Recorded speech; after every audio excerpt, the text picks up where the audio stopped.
அனைவருக்குமே வணக்கம். சற்று முன் கிடைத்திருக்கக்கூடிய ஒரு மிக மிக முக்கியமான செய்தி ஒன்று வெளியாகி உள்ளது. சற்று முன் ஸ்டாலின் முதல்வர் பதவி ராஜினாமா, ஸ்டாலின் போட்ட நாடகம், வெளியான உண்மைகள், இது மாதிரி பார்த்தீங்கன்னா செய்திகள் வெளியே இருக்குது. இப்போ முதல்வர் ஸ்டாலின் அவர்கள் பார்த்தீங்கன்னா திடீர்னு உடல்நலக் குறைவால் ஏற்பட்டு அப்போலோ மருத்துவமனையில் அனுமதி பெற்றிருக்காரு அப்படின்ற மாதிரி தான் பார்த்தீங்கன்னா நம்மளுக்கு தகவல் வெளியே இருக்குது. அவரும் பார்த்தீங்கன்னா உடல்நிலை குறித்து பரிசோதனை செஞ்சுட்டு இருக்காங்க.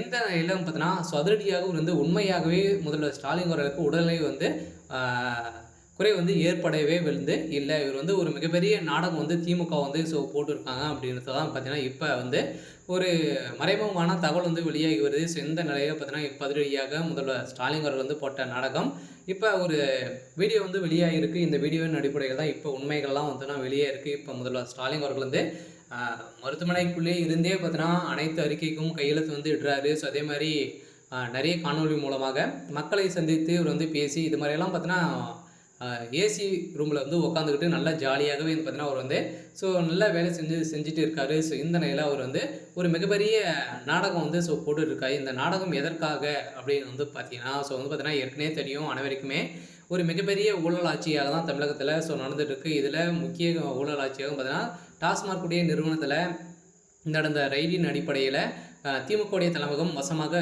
சிக்கி கொண்டாங்க இல்லையா. இந்த நிலையில் தான் இப்போ முதல்வர் ஸ்டாலின் அவர்களே இதில் சிக்கியிருக்காரு. இந்த நிலையில் தான் இப்போ பார்த்தீங்கன்னா இந்த வழக்கு நிலுவைக்கு வரப்போகுது. இந்த வழக்கின் அடிப்படையில் முக்கிய நபர்கள்லாம் ஆஜராக போகிறாங்க. சில முக்கிய உதயநிதியுடைய நண்பர்கள்லாம் பார்த்தீங்கன்னா வசமாக சிக்கிக்கொண்டு அவர்கள் கொடுத்த வாக்குமூலத்தின் அடிப்படையில் இப்போ கோபாலபுரமே வசமாக சிக்கிக்கொண்டு மாட்டியிருக்காங்க. இதன் அடிப்படையில் தான் இப்போ திமுகவுடைய ஆலமரமாக இருக்கக்கூடிய முதல்வர் ஸ்டாலின் அவர்கள் பார்த்தீங்கன்னா இப்போ கைது செய்யப்படுறதுக்கான ஏற்பாடுகள் நடந்திருக்கு. இந்த ஏற்பாடின் அடிப்படையில் தான் இப்போ அதிரடியாக முதல்வர் பதவி திடீர்னு பார்த்தீங்கன்னா ராஜினாமா செய்ய போகிறதாகவும் அதே மாதிரி இவர் போட்ட நாடகம் உண்மையான நிலையில் தான் இப்போ திடீர்னு இவருடைய பதவியை ராஜினாமா செய்திருக்காரு. இப்போ ராஜினாமா செய்தார் அப்படின்னா தமிழகத்தில் ஒரு மிகப்பெரிய மாற்றங்களை கொண்டு வரப்போகுது. சில முதல்வர் ஸ்டாலின் அவர்கள் அவருடைய உடல்நிலை சீராக தான் இருக்குது. இருந்தாலுமே அனைவருக்குமே தெரியும், வீடியோ மூலமாக நம்மளுக்கு நிறைய செய்தியின் மூலமாக நம்ம பார்த்துருப்போம் இல்லையா. காணொலி மூலியமாக அதே மாதிரி நிறைய அறிக்கைக்கெல்லாம் கையெழுத்து போட்டு அவர் மக்களை காணொலி மூலமாக சந்தித்து நிறைய குறைகளை அனைத்துமே கேட்டறிந்து அனைத்து வேலைகளும் உங்களுடைய ஸ்டாலின் அப்படின்ற ஒரு திட்டத்தை அறிமுகப்படுத்திருக்காங்க இல்லையா. இந்த திட்டத்தின் அடிப்படையில் இப்போ நிறைய வேலைகள்லாம் செஞ்சுட்டு இருக்காரு. இதன் அடிப்படையில் தான் மக்களுக்கு அனைவருக்குமே ஒரு மிகப்பெரிய சந்தேகம், அதே மாதிரி நிறைய எதிர்கட்சிகள்லாம் சந்தேகங்கள் ஏற்பட்டிருக்கு. இதன் அடிப்படையில் ஆராய்ந்து பார்த்ததில் இப்போ பார்த்தீங்கன்னா ஒரு முதல்வர் ஸ்டாலின் அவர்கள் ஒரு மிகப்பெரிய நாடகம் ஆடிட்டு இருக்காரு. இந்த நாடகத்தை தான் பார்த்தீங்கன்னா வெளிச்சம் போட்டு காட்டியிருக்காங்க.